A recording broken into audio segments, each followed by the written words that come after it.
OK, gaz de protection. On voit ça au début de... à 2.31, ça commence. Et à 2.32, on a la méthode de classification des fils électrodes. Alors, comme on peut observer, d'après la figure 2.32, donc on a une façon d'appeler ça qui ressemble un peu à celle de l'électron enrobé, dans le sens que on va avoir le type, la force en mégapascal. Et ensuite, on va avoir, si c'est un fil plein, donc on va l'appeler S pour solide. Et ensuite, on va avoir la composition chimique qui va être un numéro.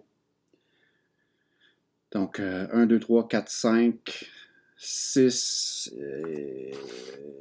7 et SG on va avoir ici. Mais pour l'instant, on va marquer que ça va être un numéro.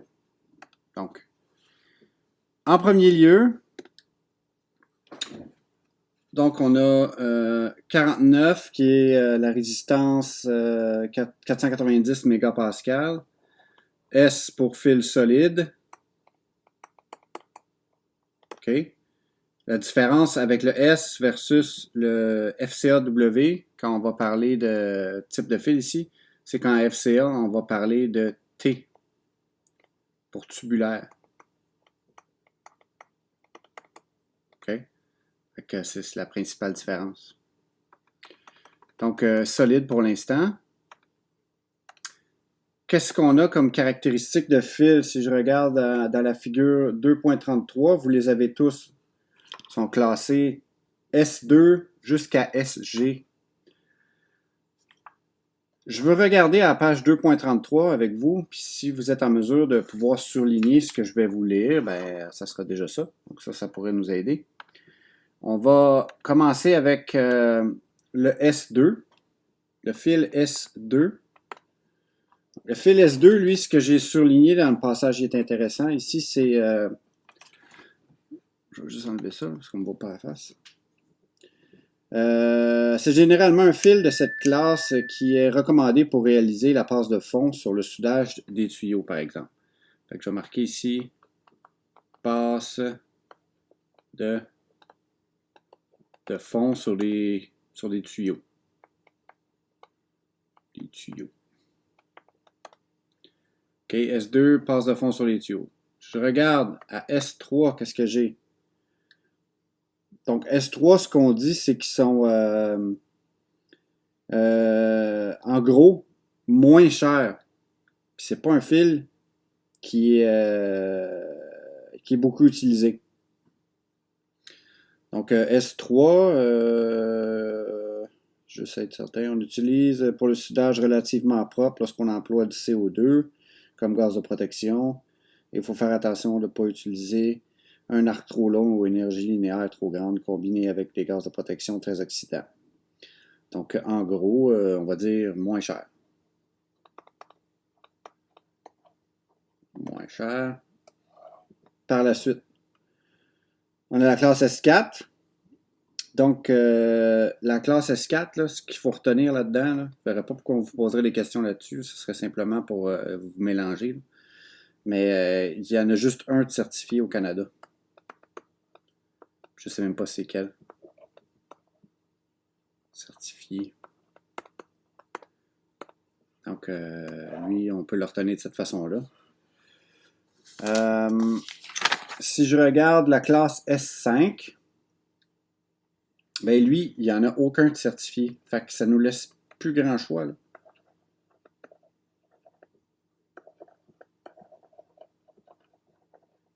Certifié. Lui, il n'y en a aucun certifié sur le marché canadien. Le plus intéressant, c'est lui. S6. C'est lui le plus utilisé.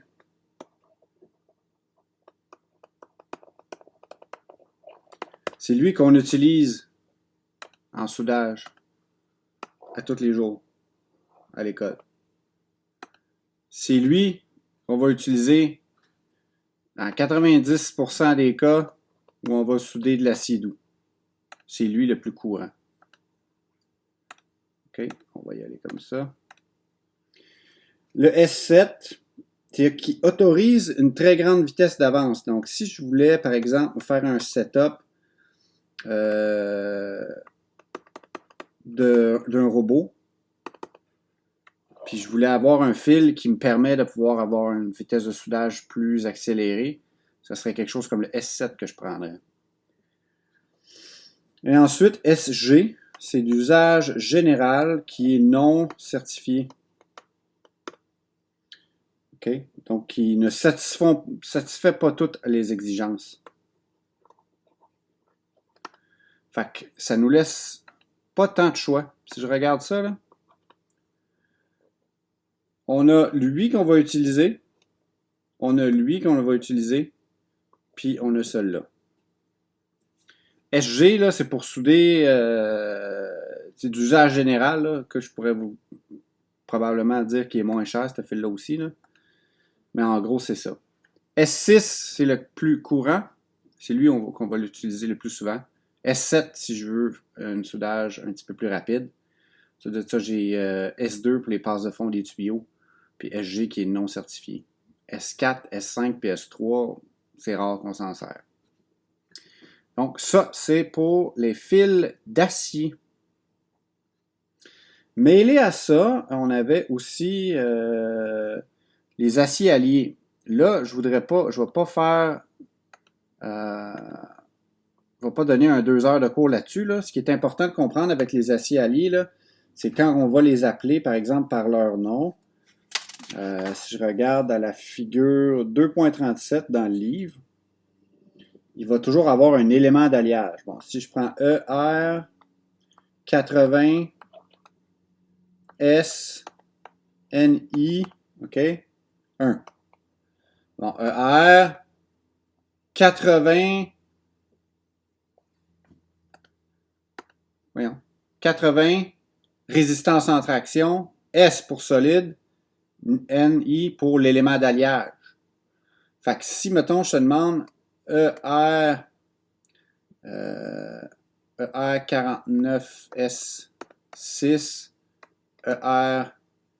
ER80S NI, ER1100, puis ER308L. Bon, il y en a un là-dedans qui est pour l'acier. Celui-là. Ensuite de ça, il y en a un pour l'aluminium qui est là-dedans. Ben, il est ici. Il y en a un pour les aciers alliés, il est ici. Puis il y en a un qui est là. Fait qu'on a 1, 2, 3, 4. Ça, c'est les aciers inoxydables. 1, 2, 3, qu'on a 4 sortes de fils à apprendre. On n'a pas besoin de savoir les recettes des fils par cœur. Là. On a besoin de pouvoir les identifier parmi la liste, à savoir quel qui est quel. Même affaire qu'au TIG, même affaire que module 8, même chose, c'est de l'identifier. Alors, si je prends un autre exemple, bon, l'aluminium. L'aluminium, je vais avoir probablement un numéro comme ça. 1000, ER 4043, OK? 4043. Et donc, ainsi de suite. On va avoir un numéro à 4 chiffres. Si je prends les aciers inoxydables, ben, ça va être la série, par exemple, 300, 316, etc. Jusqu'en... On a 3 familles, les 300, les 400, puis les 500. Seule affaire qui va varier, c'est le L. Le L est là pourquoi? C'est low carbon. Low carbon. Puis lui, c'est pour éviter les précipitations de carbure de chrome. Donc, une précipitation de carbure de chrome, là,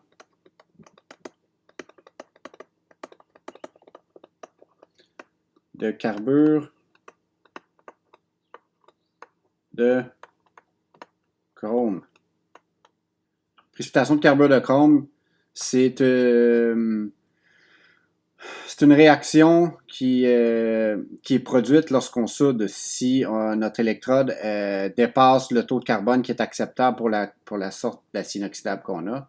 On risque d'avoir des précipitations de carbonochrome. Puis ça, c'est des précipitations de carbonochrome, c'est de la corrosion intergranulaire, okay, en gros. Donc, on veut, si on soude une famille qui a du 316L, si on soude du 316L, ben on va souder idéalement avec quelque chose avec un L. Ensuite de ça, c'est tout. Donc, pour ce qui est des fils, c'est les 4 différents qu'on va avoir à trouver. Si je parle des fils d'acier doux, on va parler du fil S6 qui est le plus souvent utilisé, puis qui est un fil qui tolère quand même certaines quantités de rouille et d'oxyde de surface. Et pour les fils de catégorie S7, on sait que c'est les fils qui vont permettre un soudage plus accéléré. Puis ensuite, on avait la catégorie S2, donc qui était pour le soudage, faire des premières passes sur de la tuyauterie ou des réservoirs haute pression. Donc c'était pas mal tout ce qu'il y avait à retenir au niveau des fils. Alors, regardez la vidéo et je vous pose des questions dans un petit devoir.